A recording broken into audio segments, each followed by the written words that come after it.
राजा दशरथ पुत्री शांता की कहानी। यह बात है त्रेता युग की।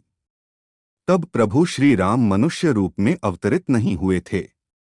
उनके पिता राजा दशरथ अयोध्या में राज्य करते थे। महाराज दशरथ वेदों के ज्ञाता, दूरदर्शी, महान तेजस्वी राजा थे। वे इक्ष्वाकु वंश के अतिरथी थे। अतिरथी वह योद्धा होते हैं जो एक साथ 10,000 महारथियों के साथ अकेले युद्ध करने में समर्थ होते हैं। राजा दशरथ के राज्य का वैभव एवं प्रतिष्ठा दूर दूर तक फैली थी। धर्म, अर्थ एवं सारी सुविधाओं से पूर्ण राज्य अयोध्या के नागरिक सुखपूर्वक अपना जीवन यापन करते थे। महाराज दशरथ के अनन्य मित्र थे अंग देश के राजा रोमपाद। महाराज दशरथ एवं अंगराज रोमपाद बाल्यकाल के मित्र थे। रोमपाद अंगराज बृहद्रथ के पुत्र थे। बृहद्रथ के वृद्ध हो जाने के बाद रोमपाद अंग प्रदेश के राजा बने। परंतु रोमपाद अंगराज बृहद्रथ के औरस पुत्र, प्रकृत पुत्र बटा जैविक पुत्र नहीं थे। अंगराज ने रोमपाद को गोद लिया था।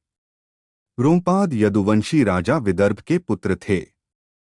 राजा विदर्भ एवं राजा बृहद्रथ अनन्य मित्र थे। राजा विदर्भ के अनेक पुत्र थे परंतु अंगराज बृहद्रथ के एक भी नहीं।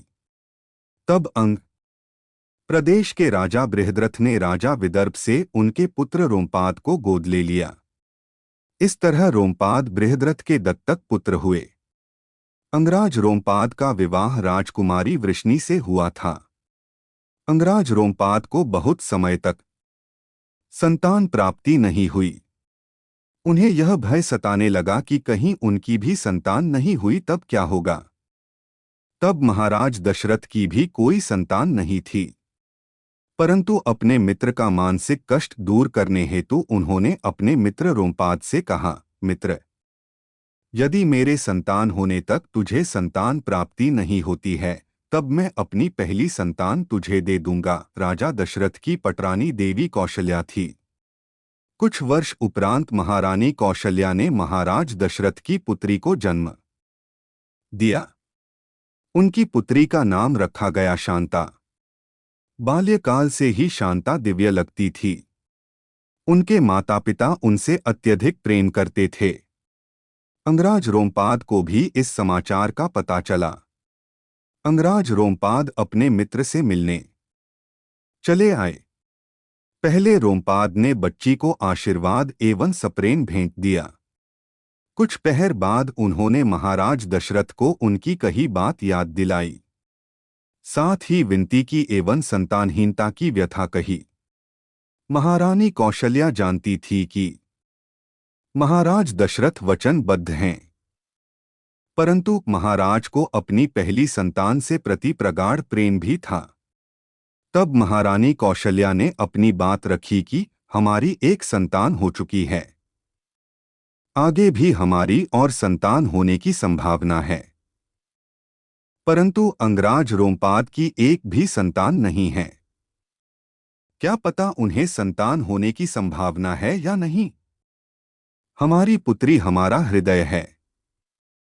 महारानी आगे कहती हैं, वही दूसरी ओर अंगराज रोमपाद आपके भ्राता तुल्य है। वे शांता से अत्यंत प्रेम भी करते हैं।